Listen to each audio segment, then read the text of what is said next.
I've been looking forward to this for so long since Spencer made the announcement. So thank you, all of you, for being here. So I'm just going to kick off with a quick introduction and get into some questions. That's all right with you all. Yeah. Sure. Thank you. Lovely. All right. Well, hello, fiends, friends, and familiars. This is Matt Orozco here from Macabre Daily, and I'm joined today by a trio of some truly amazing people who are part of the film Ginger Snaps. We have with us today John Fawcett, who's the co-writer and director. We have Emily Perkins, who plays Bridget in the film, and of course, Katherine Isabelle, who plays Ginger. Thank you all so much for being here today. Thank you. Thank you. Thanks. Well, I know we don't have all the time in the world, so I'm going to just dive right in. And the first question I have for you all is just more of a comment and say that Ginger Snaps has been such a pivotal film for me in my own film journey, but also I think for so many other people because it stands out amongst a crowd of werewolf films that really don't have much to say about anything, whereas Ginger Snaps has a lot to say about the human condition and particularly the female condition. Um, but I'm curious to know how your relationship with this film has changed over the past 26 years since it's been released. So, who would like to go first? I mean, Um, Go ahead. I think for a while it was really difficult for me to watch it because it was so. I like being an actor because I am somebody else, and I don't love a camera on me when I'm just me and I'm not being a character and I don't have a script. And Ginger was so close to who I was at the time. It was really vulnerable for me, and so for a number of years after it, I kind of had a hard time watching it just because I felt so like exposed as that teenage girl. And then I realized sort of what a gift it was to people coming of age, to people going through puberty, to people going through transitions, to people who feel outcasts, to people who felt the way that I did when I was shooting the movie, in my personal life. And now when I watch it, I enjoy it a lot more just like personally. I don't have such a like visceral like reaction to seeing my guts exposed. And now I'm just like I'm so grateful to the film, to what it's given people in the world who have connected with it. Kind of like how it did for me. It kind of was a very cathartic, like self-therapizing moment in my life. And Emily kind of felt the same way. So yeah, it's been amazing. hmm Yeah, and I think I was very much like Bridget at the time in that I was very like ambivalent about communication in general. Like I kind of just wanted to like crawl into my shell. And so I don't know how I was even like an actress at the time. Like it's just seems totally antithetical to like how introverted I was.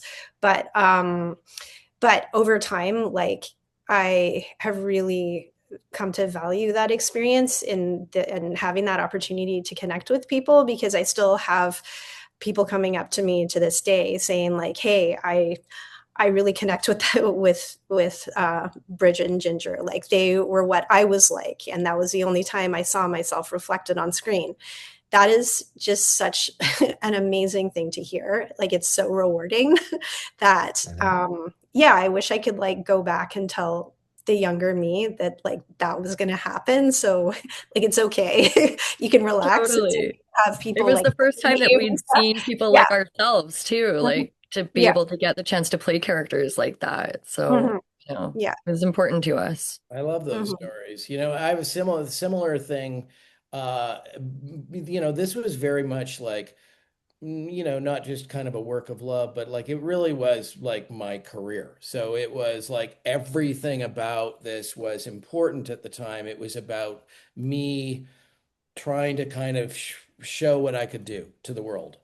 And and it's interesting how it's evolved now to the point where what it is that I'm most proud of is that it's this, it functions as this kind of very inspirational movie to young filmmakers.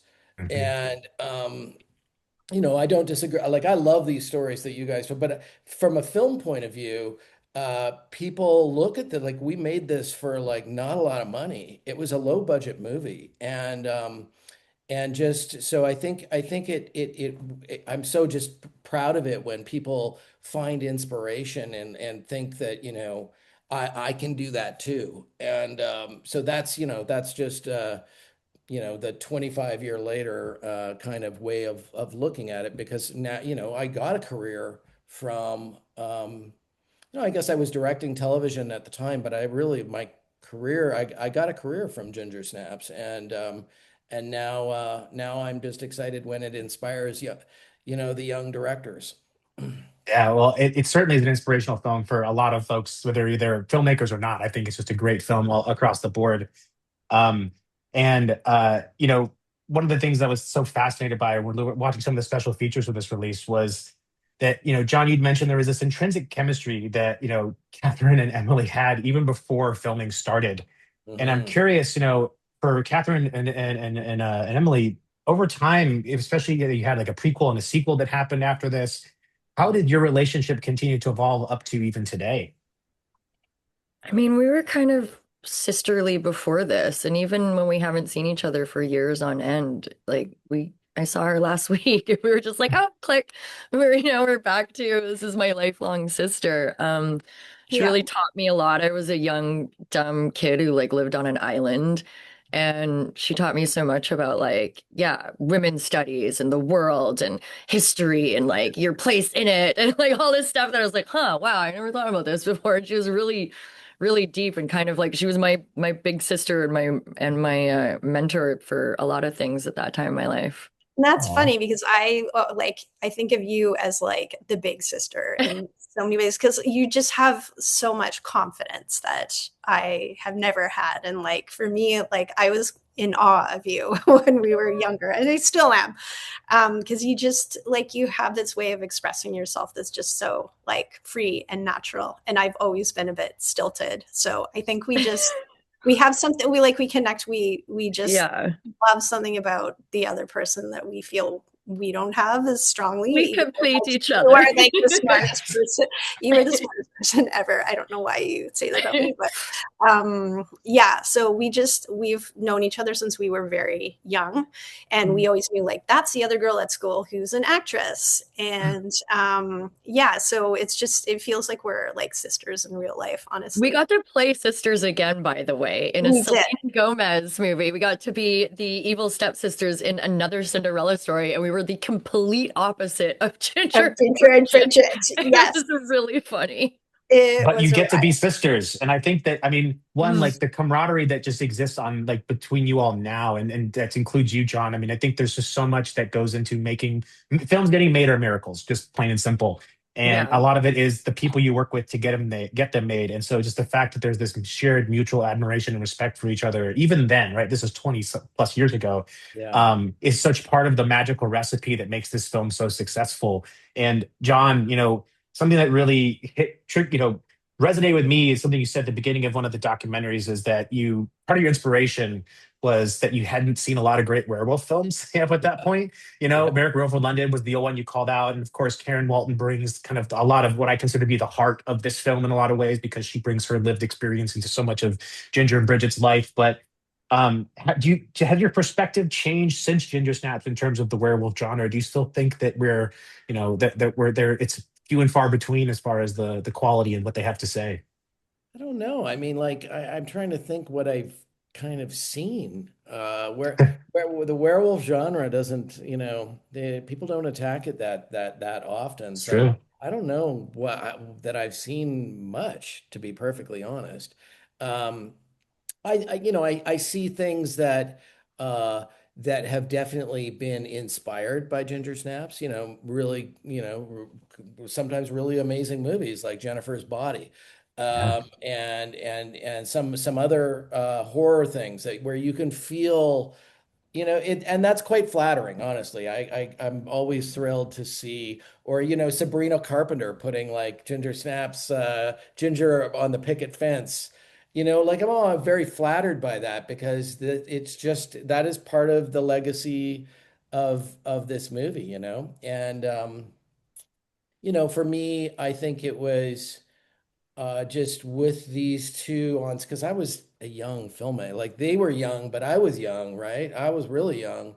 And so I think it was just, I mean, I remember just kind of being with them, and it was a hard schedule, and it was everyone was getting sick, And I just, for us, because we rehearsed a lot together, we kind of got to know each other quite well. And I just was like, tried to, my thing was really just tried to kind of make things feel safe because we were doing a Yeah. bunch of crazy shit with young Yeah. actors. And I was just like trying to be like, trying to make them feel like, let's, at least this is a safe place to like do crazy things. And because there was also a sexual component to it. Like it was right out there. And so that's my favorite memories is just being with these two and like talking to them on set and like us being a team. I mean, you're so right that there's sensitive material dealt with here that if in the wrong hands could be taken in a very different direction and not in a good direction, right? Like in a very exploitative and kind Yeah. of, almost kind of like undercutting the film's most prominent themes, which is about kind of empowerment and taking and reclaiming yourself. Yeah. But I know I'm up on my time here, and I know you had a long day, so I just want to say thank you all for the time. Canada has been keeping horror, the genre alive for so long, and you all should be so proud. And everyone watching this, Lionsgate is bringing this to 4K on the 19th of May. So please pick it up. It's got a great set of special features plus a great transfer. Can finally replace my Scream Factory Blu-ray with a better quality version. So thank you all so much. Appreciate you for the time. There we go. Thank you, Mac. Thank you, Matt. Thanks, Mac. It's a pleasure. Talk to you All all right. later. Have a good Yeah. day. Bye bye.